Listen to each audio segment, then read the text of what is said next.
Tout est occupé à niveau national pour le Paris Saint-Germain après et niveau international, c'est ça? Ouais, parce que bon, après, C'était sur les académies peut-être. c'est ça. Après les filles, bon, ça s'est pas très bien passé ma dernière année, même si je finis champion. Bon, pour le PSG, c'était la fin d'un cycle. Donc ils décident de se séparer de moi. C'est la fin de mon contrat. J'avais que des contrats d'1 an, donc c'était facile à chaque fois. Ça aussi, ça aurait pu être un point On parle que des j'aurais contrats, on a pu, parlé des voilà, contrats. on aurait pu en développer, mais on en a déjà parlé. Mais en fait, il me rappelle un mois plus tard pour une autre mission.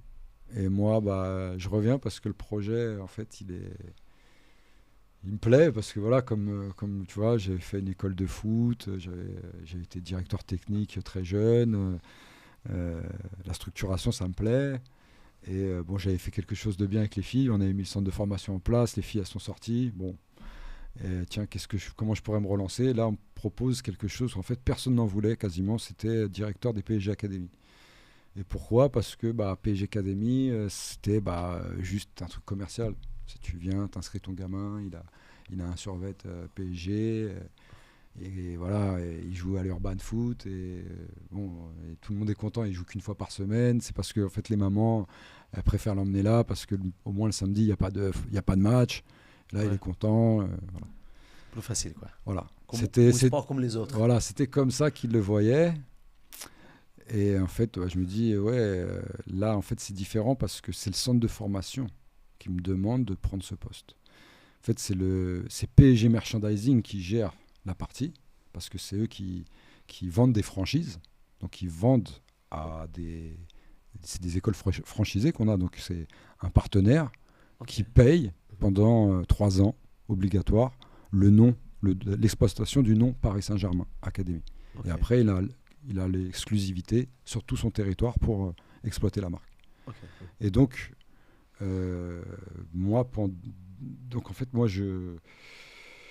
je me dis, c'est commercial, mais là, c'est le centre de formation et c'est David Hernandez, avec qui donc j'ai travaillé déjà un petit peu, qui me rappelle et qui veut que je m'occupe de ce projet. Et moi, je vois beaucoup plus loin, en fait. En plus, c'est à l'heure où tu as Manchester City qui se forme, tu as Red Bull. Voilà, Red Bull. Pour moi, voilà, je me dis, voilà, Galaxy Red Bull, là, ils sont en train de faire un truc incroyable. Et je me dis, pourquoi pas le PSG? Pourquoi le PSG ne ferait pas ça? Et je pense qu'en fait, on est en avance parce qu'on a des académies. Donc pour moi, je suis en fait, c'est marrant parce que c'est Laura Georges, elle sait que je suis libre. Juste après que je sois parti du PSG, elle me dit, Pierre-Yves, on m'a proposé un plan entraîneur d'équipe nationale de l'île Maurice. Il fait, moi je peux pas y aller, mais voilà, est-ce que ça t'intéresse? Je dis, là j'ai rien à faire. C'est quoi le contrat? C'est sympa. C'est 6 semaines plus 2 ans. Je fais, déjà je vais faire les 6 semaines. Et on voit. On verra après. Donc au début les négociations sont compliquées, mais bon, je me retrouve à l'île Maurice. Ils me disent, de toute façon ça vous plaît pas, vous restez une semaine et vous repartez. Je dis, ok, bon, on fait comme ça. Donc j'arrive et puis ça me plaît, ou je me dis, ok, je signe, on fait 6 semaines, on verra pour les 2 ans. Au bout des 6 semaines, au bout d'une semaine, le PSG me rappelle, je suis là-bas. Mais ce qu'il y a, c'est que je suis là à 5 semaines sur une île paradisiaque, parce que je suis à l'hôtel et il y a l'île, il y a la plage à côté, etc. Et là, je peux tourner en rond le soir. Mais en fait, j'ai 5 semaines pour préparer mon projet, en fait. Plus, après, je sais que ça allait pas se faire tout de suite, donc là, on est en septembre, et c'est en novembre que je vais prendre mon truc. Donc j'ai le temps de mûrir tout mon truc. Et en fait, moi, je me fais déjà un film, quoi, parce que j'ai fait, comme je vous ai dit, j'ai eu mon projet des filles, donc après, je me dis, c'est mon club, j'ai envie de faire quelque chose de bien, etc. C'est plus dans cette idée-là. C'est pas pour tirer la couverture à moi. C'est vraiment, je me dis, waouh, le projet des académies, en fait, il peut nous amener loin. En fait, on peut avoir des PSG dans chaque pays, en fait. On pourrait choisir. Et donc, si on avait aujourd'hui un PSG Brésil, si on avait aujourd'hui un PSG New York, si on avait un PSG Londres, en fait, on pourrait faire un réseau de joueurs incroyable. Et nos anciens joueurs, les Thiago Motta, les Maxwell, on les aurait pu les replacer.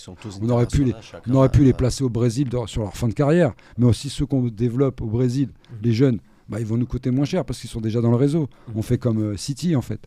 Et en plus, nous, on est en avance. Et en plus, maintenant, on a une méthodologie. On a tout est là. Je dis ok, j'y vais à fond. J'y vais à fond, on y va. Et donc moi j'explique mon projet, les mecs ils me disent ah ouais là t'es parti loin. Je dis ouais mais c'est ça qu'il faut faire. Parce que pour moi voilà j'ai poussé le projet, ouais j'étais sur une île.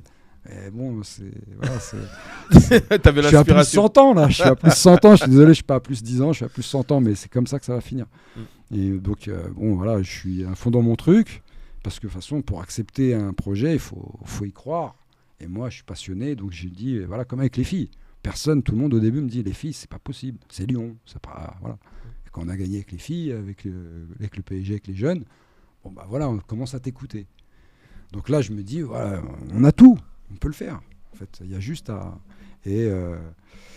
malheureusement c'est pas fait comme ça, mais on a pu quand même développer beaucoup les académies parce qu'on a mis la méthodologie du centre de formation en œuvre dans les académies. Mais ce qu'il y a c'est que ça a dépassé même le club parce que en fait comme il y a toujours eu une scission malheureuse entre l'association et le côté professionnel, la SASP, où les gens ils se parlent pas, où ils communiquent pas, ou même ils veulent communiquer mais tu vois bien qu'il y a des luttes de pouvoir. Et à l'association ils disent ouais mais en fait les mecs vous êtes à la SASP, vous allez rester 2 ans, pourquoi vous allez nous emmerder avec une méthodologie, dans 2 ans vous serez plus là, d'accord, donc nous on va rester comme on fait. Et les mecs au centre de formation font ouais bon, l'association bon, ils sont chiants, c'est compliqué, travailler avec eux, donc il y en a qui veulent, il y en a qui veulent pas, et voilà, ils sont déjà sur leur équipe, donc voilà, il n'y a pas de passerelle. Et donc voilà, en fait là c'était vraiment, je travaille avec le centre de formation, donc au final je mets en place des programmes pour les 6-17 ans. Donc en fait ça correspond aussi au programme de l'association. Donc moi je me dis il faut que je sois aligné, mais il faut qu'on travaille ensemble. Mais en fait ça ne marche pas. Mais bon, c'est pas grave, je travaille de mon côté. Et donc je fais tous les contenus. Mais au-delà des contenus, je fais la didactique d'enseignement. C'est-à-dire que ça, c'est ce qui va accompagner les coachs pour mieux coacher. Et donc c'est ce qu'on commence à mettre en place au centre de formation, avec des coachs certifiés. Et c'est moi ce que je veux faire avec des coachs qui sont loin du centre de formation, qui n'ont pas du tout de formation des fois, des coachs que tu retrouves dans les académies. Mais bon, vas-y, j'y vais, parce que de toute façon, c'est ce qui va permettre en fait d'avoir une identité. Parce que jusqu'ici, l'identité de la PSG Academy, c'est tu payes pour jouer, voilà, et tu rêves d'aller au PSG. On te voit qu'il y a un recruteur qui passe et qui dit ah bah il est bien le petit de l'académie, tiens. Et en fait ça ne se passait jamais. Donc le coach de l'académie, ça se passait pas. Donc là tu veux des bons coachs, tu veux des bons joueurs, il faut des bons coachs. Et il faut pas vendre le rêve, tiens tu signes à l'académie, c'est en se disant tu as peut-être la chance un jour d'intégrer le camp des loges. Alors que c'est une fausse pub. Tu vois, c'est une fausse promotion. Non, on va vendre la méthodologie du centre de formation. Ça, c'est différent. Et là, les coachs, ils sont formés grâce à cette méthodologie d'enseignement, etc. Donc, c'est ça qu'on vend. C'est le cadre.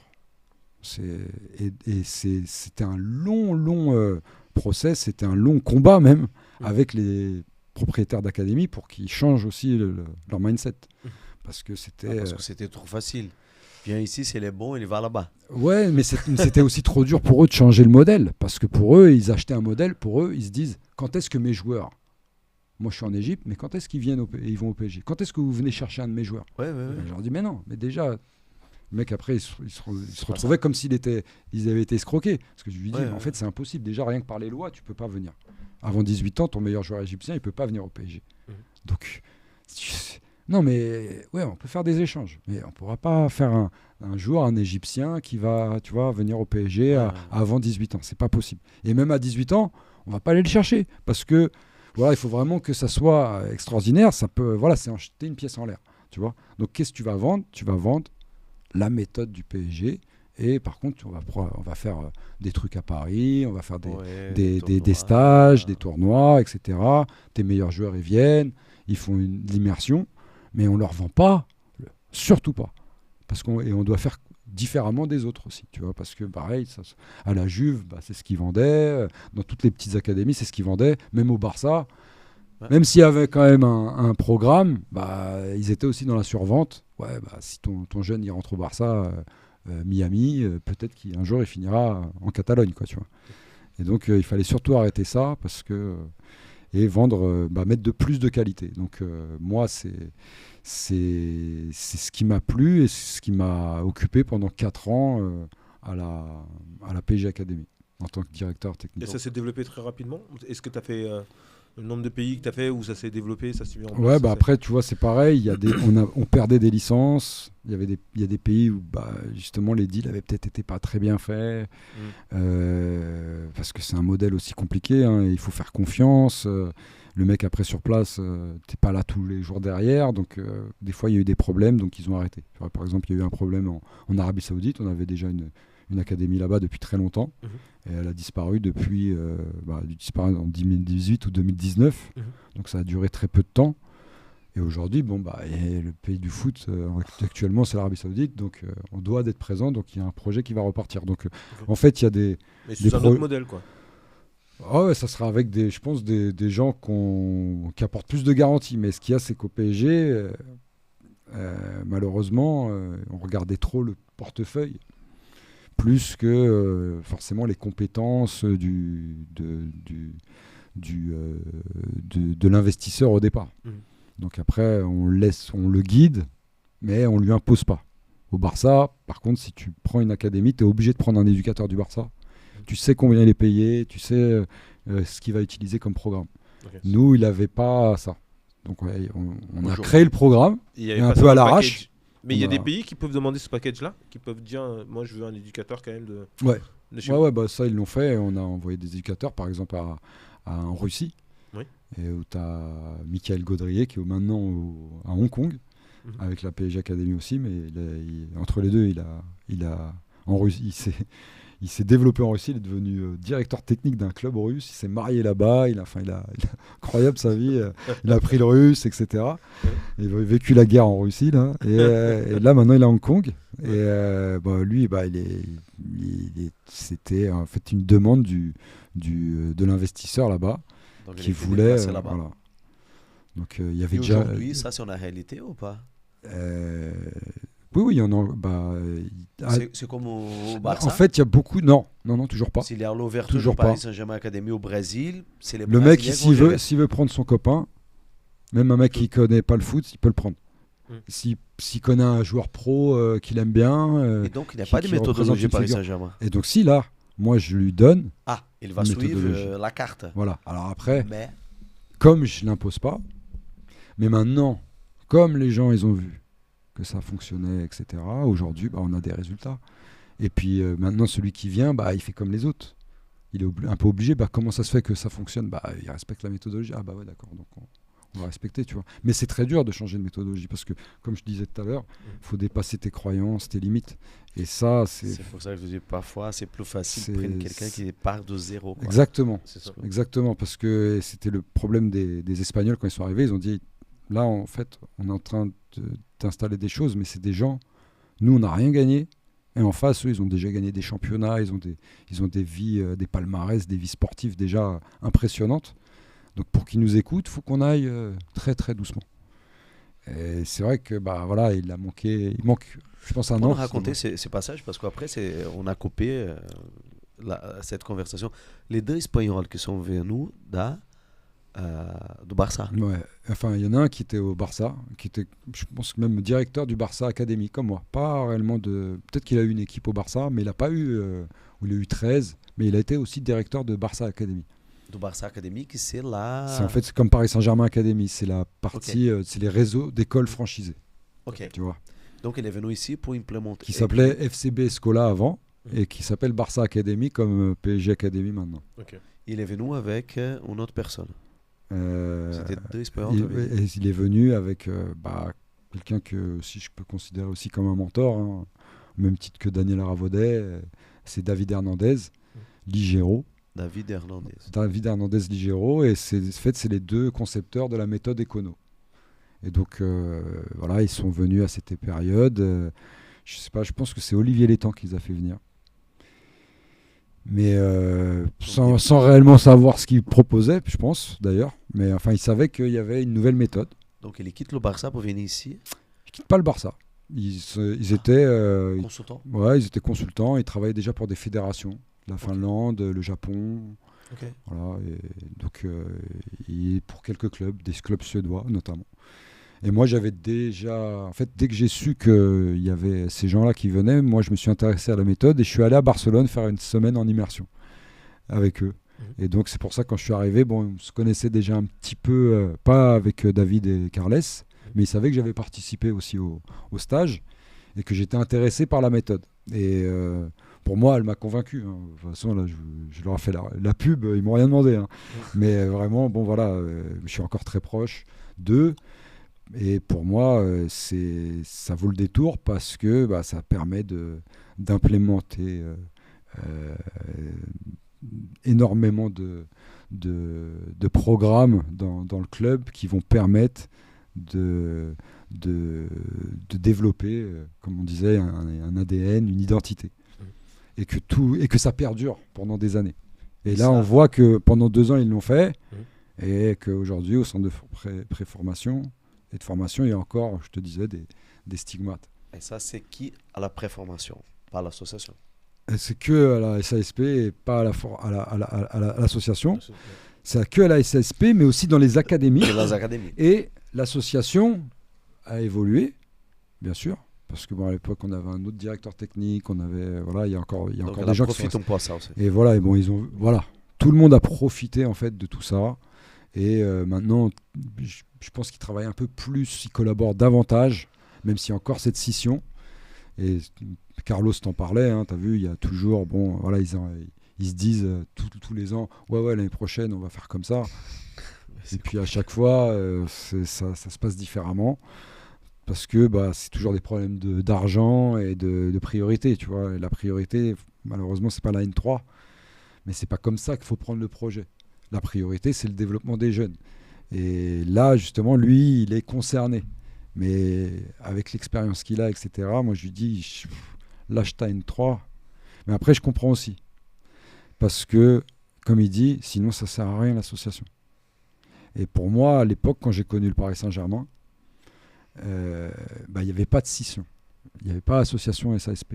C'était un seul club. Même quand il y a eu Canal+ qui est arrivé, on s'en a pas senti de différence. Et c'est après, au fil du temps, qu'il y a eu une séparation entre les deux. Cette séparation nette. Ouais. Aujourd'hui, elle est nette. Et elle existe quasiment dans tous les clubs. Hein. Mais il y a des clubs, ça y est, ils arrivent à mieux le vivre. Par exemple, à Lyon, il n'y a pas trop de différence, tu vois, entre l'association et la SASP, ça se voit pas.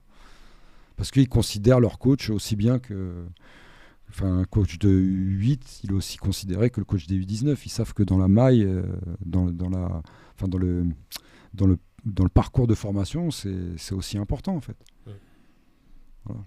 C'est deux travail différents, mais voilà, même s'il ne vient pas entraîner autant de temps, peut-être qu'il est payé quasiment au même taux horaire que celui des U19. Et c'est normal. Pour moi, c'est normal. C'est normal. C'est même plus important. Je ne dis pas c'est plus important, parce que chaque période est importante. Hein, parce que tu as vu, on a dit entre 17 et 23 ans, donc là, il faut un coach aussi en U19. Mais c'est vrai que les premiers pas, c'est fondamental. C'est fondamental. Je pense que, justement, c'est Gilles aussi qui parlait des indemnités de transfert. Et on ne prend pas assez en compte en dessous de U12. Alors que, moi, je sais que le travail que j'ai pu faire avec certains joueurs avant U12, il leur a servi pour la suite, parce qu'ils ne seraient pas dans ces clubs-là après. Tu vois, ils ne seraient pas partis à Montrouge, etc. J'ai eu des joueurs qui sont actuellement en Ligue 1. Je les ai eus tout petits. Et même si tu voyais qu'ils avaient quelque chose, et j'ai senti tout de suite qu'ils avaient quelque chose, cet encadrement-là, si tu leur mets pas ce cadre-là, ils continuent pas. Hein. C'est pas sûr qu'on vienne les chercher, c'est pas sûr que tu vois qu'ils aient les bases en fait qui leur permettent d'aller jusqu'au bout. Tu te souviens, Ibo Sabri, il était ici, il a dit quand je suis allé à faire la formation à l'académie de l'Ajax, les coachs plus âgés ont été avec les petits. Oui.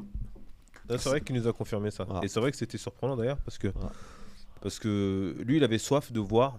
Parce que Sabri, il est passé là. Je le connais très bien. Voilà. Donc c'était quelqu'un qui avait cette soif de voir un peu ce qui se faisait en dehors de ce qu'on avait en France.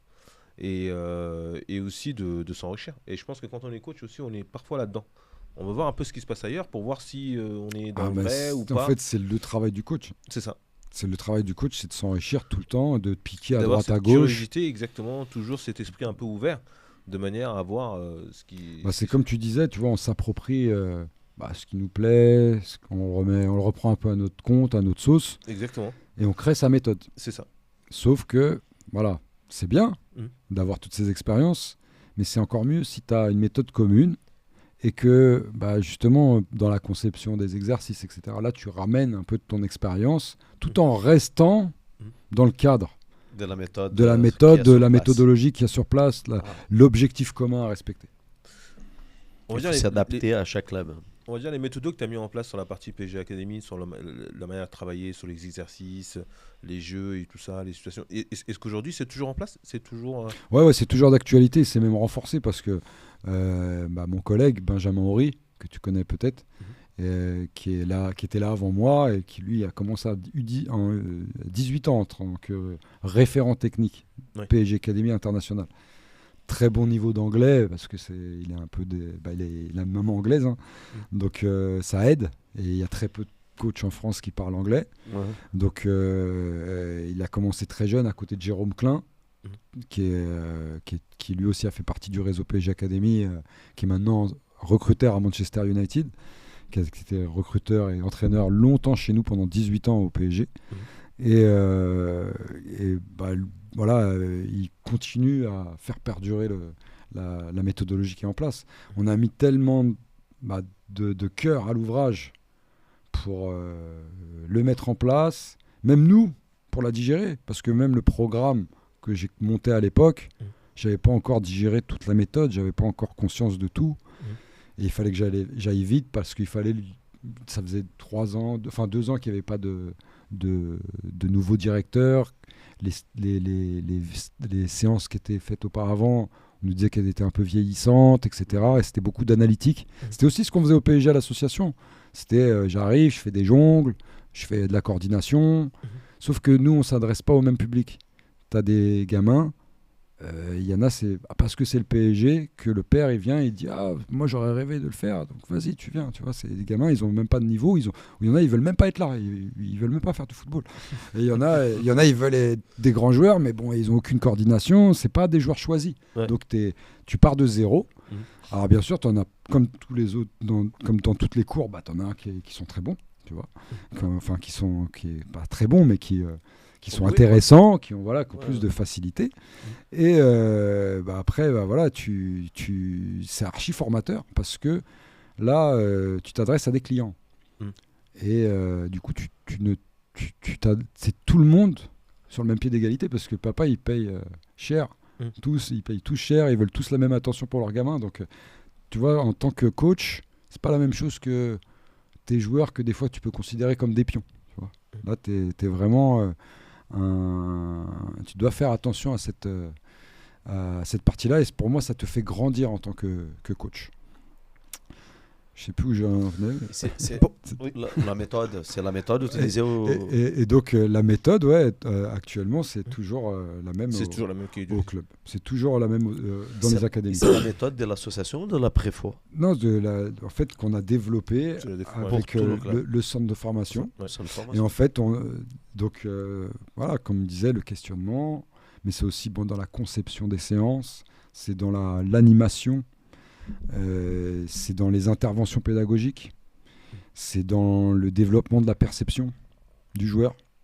C'est là où en fait on amène à chaque fois un plus dans nos déplacements. Quand Benjamin et moi on se déplaçait, là il n'y a plus que Benjamin, mais je pense qu'il cherche des personnes pour le seconder. Ou même il a mis en place quelque chose on a mis en place, parce que maintenant je vois que ça fonctionne plus qu'à l'époque. Moi je voulais qu'en fait les coachs du PSG aillent aussi C'est bien de kiffer tout seul, d'aller à Miami ou quoi, mais en fait, même pour que le réseau, pour que tout le monde se rende compte du bébé, en fait, du projet, il faut faire partir nos coachs dans le monde pour qu'ils voient qu'il y a des joueurs qui portent le maillot, qui sont aussi fans du club que les joueurs qu'on a ici. Il y en a même qui sont... voilà, ils ont un amour du PSG qui est encore plus frais, on va dire, parce qu'ils n'ont pas toutes les histoires qu'on a tous les jours. Eux, ils voient Mbappé, ils voient... voilà, c'est le Parc des Princes, il n'y a que du positif. Et c'est extraordinaire. Et en fait, même moi qui étais presque à dire il faut que des Parisiens pour jouer au club, bah, moi, je les considère comme Parisiens. Quand je vais là-bas, tu vas à PSG Academy Rio ou à PSG Academy Liban comme on avait, mais on a pu, je sais pas, en Corée. Mais c'est la même chose, tu vois, c'est le même petit, il porte le maillot et pour lui, son grand, c'est Neymar. Enfin, il n'y a plus Neymar, mais c'est Mbappé, tu vois, c'est ces joueurs-là. C'est le joueur de son club, parce que c'est son seul club, c'est la PSG Academy. Donc, tu es obligé de leur rendre et tu es obligé de leur donner la même chose, tu vois. Et alors après, bah voilà, dans la tête des gens, comment un Libanais il va se retrouver, ou un Coréen il va se retrouver au PSG un jour, tu vois. Non, mais oui, c'est pas possible à cause des lois.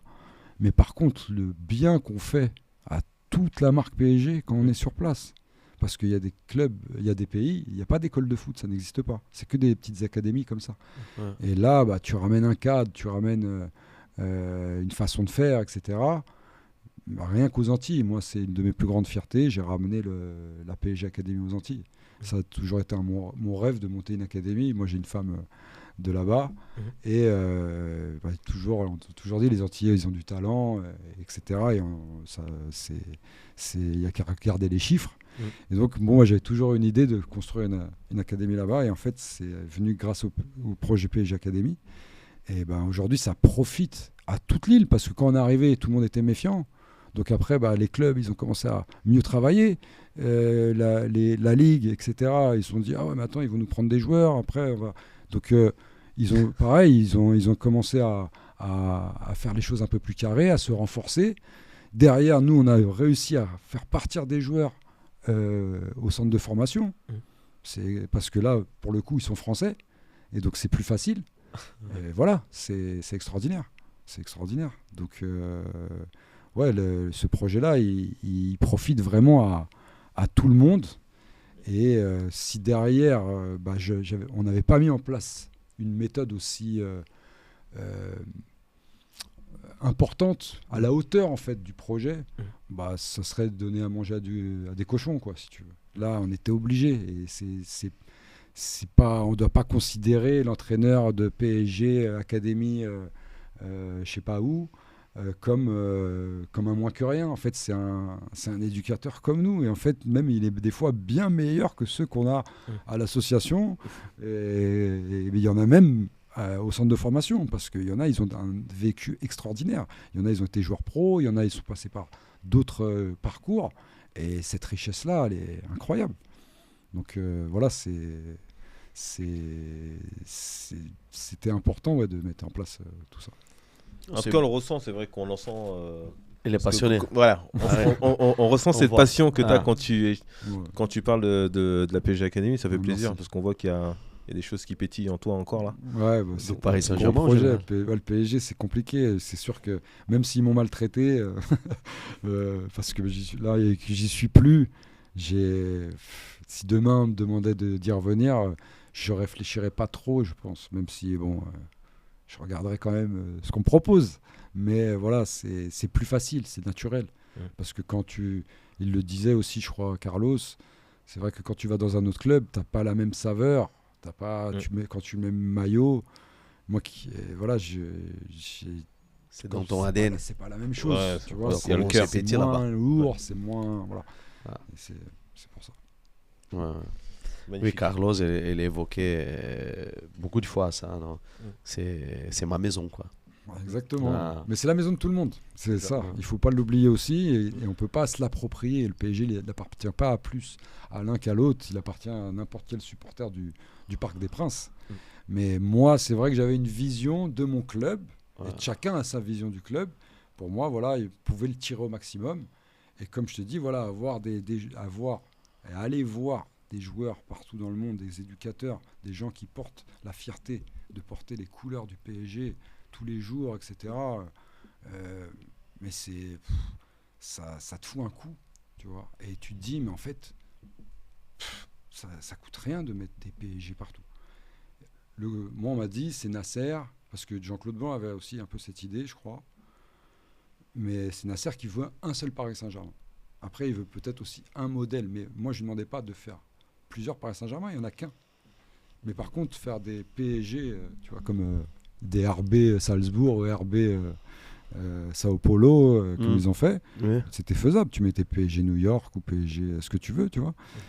Et c'est dommage, tu vois. Pour moi, ce réseau-là sera toujours un fantasme. Et j'espère qu'un jour, ça se réalisera parce que sinon, de toute façon, City restera le meilleur. Qui joue la Ligue brésilienne, quoi. Bah ouais. T'imagines, plus c'est simple à faire. Il faut acheter un club là-bas. Bah c'est tout. C'est pas grand-chose. Hein. Mais il y a même des clubs, ils vont te demander. Nasser, tu connais Nasser? Ouais. Nasser. J'appelle. Après, c'est sûr que là-bas, tous les clubs, ils ont une identité, etc. Et que ce sera peut-être pas un très gros club. Ça va pas être Flamengo qui va décider de s'appeler PSG, tu vois.